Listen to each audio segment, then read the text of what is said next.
Boa tarde, minhas turmas dos nonos anos. Então, vamos mais uma vez darmos continuidade às nossas aulas, do ano letivo. E hoje nós vamos falar sobre as histórias e imagens de Babel. Como aí de início nós temos as imagens, de Babel, que foi criado por ele, essas imagens, e falar sobre essa história, Essa história que ela foi muito antiga, nasceu na região da Mesopotâmia, onde hoje está o Iraque e outras áreas do Oriente Médio. Então, a história conta que em uma cidade as pessoas resolveram construir uma torre muito alta para conseguir chegar até os céus e falar com Marduk, um deus poderoso que podia ver e ouvir tudo. E ao construir a torre, as pessoas acreditavam que poderiam atravessar o Babel, palavra em hebraico que significa portal de Deus. Para falar com Marduk, então ele ficou furioso, entendeu a atitude das pessoas como arrogância. Como as pessoas comuns poderiam entrar na casa de Marduk sem permissão. E assim, esse Deus soprou um vento muito forte e derrubou a torre. Depois, fez com que cada pessoa começasse a falar em uma língua diferente e ordenou que todos se espalhassem pelo mundo e ensinassem esses diferentes idiomas às futuras gerações.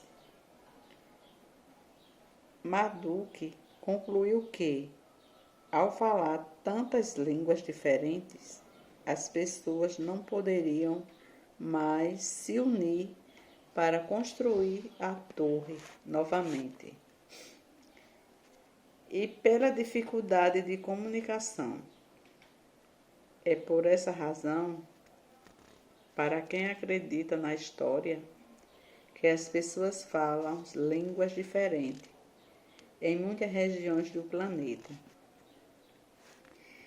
Então, como nós aqui, nós temos a nossa língua, que é a língua portuguesa. Se nós formos para outro país, vamos sentir dificuldades por não entender a linguagem do pessoal de lá. E foi através de Babel, que é essa palavra em hebraico, que ele teve essa ideia. As pessoas queriam construir essa torre para falar com Deus, e eles achou que era um absurdo, e soprou esse vento forte para derrubar a torre, para que cada pessoa não começasse a falar em uma língua diferente. Essa história é citada em vários textos religiosos, como conto de exemplo. Encontramos a representação dessa história em várias obras de arte, como a pintura Torre de Babel, em 1563, de Pieter Bruegel, o Velho, entre 1525 a 1569. Observe o detalhe ao lado, e a instalação Babel, em 2001, de Cildo Meirelles. Olhando a instalação Babel de Cildo Meirelles e a pintura Torre de Babel de Pieter Bruegel, que relação você consegue estabelecer entre essas obras? Então, aí vocês vão observar alguns detalhes da obra de Cildo Meirelles, que vocês têm aí no slide. Vocês prestem bem atenção e vejam alguns detalhes dessa obra de Cildo. Na parte de baixo da obra de Cildo Meirelles, há rádios de que época? São objetos atuais? E na parte de cima, de que época são esses rádios? Então, o artista elaborou um empilhamento que coloca os rádios mais antigos na base dessa torre e vai gradativamente seguindo uma linha do tempo das tecnologias desses aparelhos, até chegar aos mais recentes da data de criação da instalação, que aconteceu em 2001, sendo reproduzida até 2006. Então, ela iniciou em 2001 e chegou a seu término, até 2006. Vários rádios estavam sintonizados em emissoras diferentes. De lá para cá, muitos novos modelos foram criados, pois essas criações tecnológicas inovaram-se a cada dia. Por que será que o artista usou rádios com materialidade? Por que escolheu chamar sua obra de Babel? Será que existe alguma relação entre a instalação de Cildo Meirelles e a história da Torre de Babel? Diz que as tecnologias de comunicação, como a internet, aproximaram novamente as pessoas. Se isso é verdade, por que ainda há tantos conflitos no mundo? Talvez essas questões sejam algumas das preocupações do artista Cildo Meirelles, que gosta de criar usando diferentes materialidades. Cildo Meirelles, em 1948, ele foi o artista carioca. Cildo Meirelles, em 1948, traz em sua trajetória na criação de obras artísticas a preocupação com questionamentos sobre as pessoas, a sociedade, seus objetos e invenções, as realidades do mundo. Costuma dizer que a arte precisa estar em sintonia com o tempo. Então ele falou. Quem falou isso? Foi o Cildo Meirelles. Eu trabalho basicamente como eu sempre trabalhei, ou seja, na verdade, que você fica caçando relâmpagos.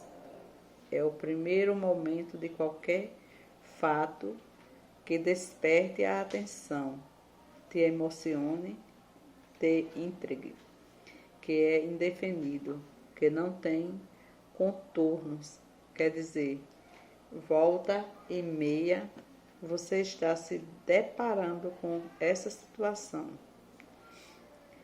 Eu procuro sempre tomar notas que me possibilitem depois retornar e tentar ir detalhando, aprofundando, tentando encaminhar a coisa para uma formalização.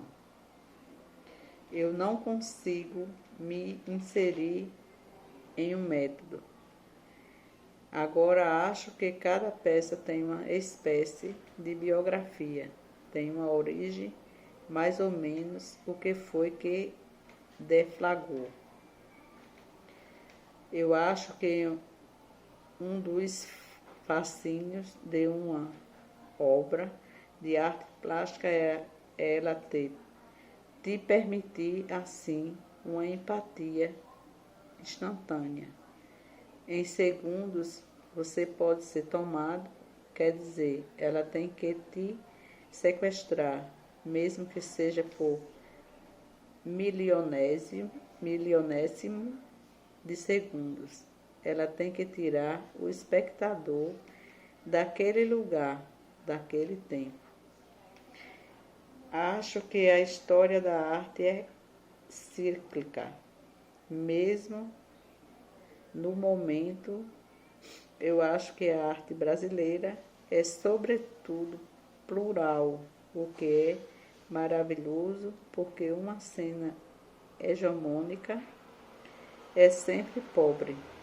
A riqueza vai vir sempre das diferentes produções contemporâneas. Coexistindo, isso é que cria uma cena forte.